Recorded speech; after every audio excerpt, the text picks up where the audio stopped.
আলাইকুম, কেমন আছেন সবাই? আশা করি ভালো আছেন। আলহামদুলিল্লাহ আমিও ভালো আছি। তো আজকে আমি লাউ দিয়ে চিংড়ি মাছ রান্না করবো। তো পুরো ভিডিওটা দেখতে থাকুন আর আমার চ্যানেলটাকে সাবস্ক্রাইব করে পাশে ঘন্টাটা বাজিয়ে দেবেন। পুরো ভিডিওটা দেখবেন। তো এই জায়গায় আমি একটা জালি লাউ নিছি। এখন আমি লাউটাকে সুন্দর করে কুটে নেব। আর এই শীতকাল আসতেছে, শীতকালে এরকম লাউ চিংড়ি ধনেপাতা দিয়ে রান্না করলে খুবই মজা লাগে গরম ভাতের সঙ্গে।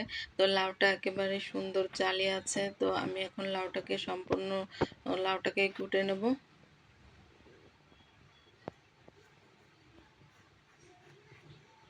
আর খোসা ছিলার সময়ও অনেক সময় বোঝা যায় যে লাউটা কতটা জালি। আর অনেকগুলো আছে যে কোটার সময় লাউয়ের খোসা ছিলতে গেলে অনেক শক্ত শক্ত, সেগুলো একেবারে সেদ্ধ হতে চায় না। কিন্তু এই লাউটার খোসাটা একেবারে নরম। তো এই যে সম্পূর্ণ লাউটা আমার কোটা হয়ে গেছে আর চিংড়ি মাছও কোটা হয়ে গেছে। তো এখন আমি রান্না করতে চলে আসলাম। তো কড়াইতে তেল দিয়ে তার ভিতরে ঝাল আর পেঁয়াজ দিয়ে দিচ্ছি। আর এই ঝাল পেঁয়াজগুলো আমি একবারে বাদামি কালার আসা পর্যন্ত ভেজে নেব। তো এই যে আমার ঝাল পেঁয়াজগুলো বাদামি কালার চলে আসছে, তার ভিতরে আমি আদা বাটা, রসুন বাটা, জিরা বাটা দিয়ে দিলাম। দিয়ে দিচ্ছি পরিমাণ মতো লবণ, হলুদের গুঁড়া, ধনের গুঁড়া দিয়ে এখন আমি করব কি মশলাটাকে সুন্দর করে একেবারে কষিয়ে নেব। আর মশলাটা ভালোভাবে কষানোর জন্য আমি একটু পানি দিয়ে নিয়েছিলাম।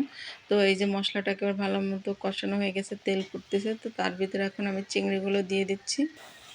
আর চিংড়িটাও ওই মশলার সঙ্গে কষাই নেব। মশলাটাও আর একটু কষানো হয়ে যাবে আর চিংড়ি মাছটাও সুন্দর মশলার সঙ্গে একেবারে ভালোভাবে কষানো হয়ে যাবে। তো এই যে চিংড়ি মাছ কষানো হয়ে গেছে, তার ভিতরে আমি লাউটা দিয়ে দিচ্ছি। আর লাউর ভিতরে আমি একটা আলু দিয়েছিলাম, যেহেতু যে আলু একটা না দিলে আমার কাছে ভালো লাগে না। তো একটা আলুই দিয়েছিলাম। তো আমি এখন নাড়াচাড়া দিয়ে ঢেকে দিয়েছিলাম, ঢেকে দিয়ে আবারও উদলা করে একটু নাড়াচাড়া দিচ্ছি। আর লাউ কষানোর সময় কোনো পানি দেওয়া লাগে না, কারণ লাউ থেকে যে পানি বের হয় সেই পানি দিয়েই তরকারিটা একেবারে সুন্দরভাবে কষানো হয়ে যায়। আর লাউয়ের পানি দিয়ে কষালে লাউটা খেতে ভালো লাগে না, কেমন জানি স্বাদটাই নষ্ট হয়ে যায়। তো এই যে দেখেন আমি একটুও পানি দিইনি, তারপরও কতখানি পানি উঠছে লাউ থেকে।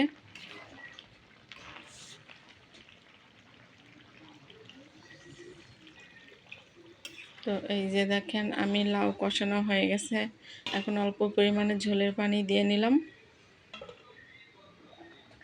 এই যে আমার লাউটা একেবারে টকবক হয়ে যাচ্ছে, টকবক উঠে গেছে। আর লাউ কষাতে কষাতেই আলু টালু একেবারে সেদ্ধ হয়ে গেছে। তো এর জন্য আমি আর বেশিক্ষণ জাল দেওয়া লাগবে না।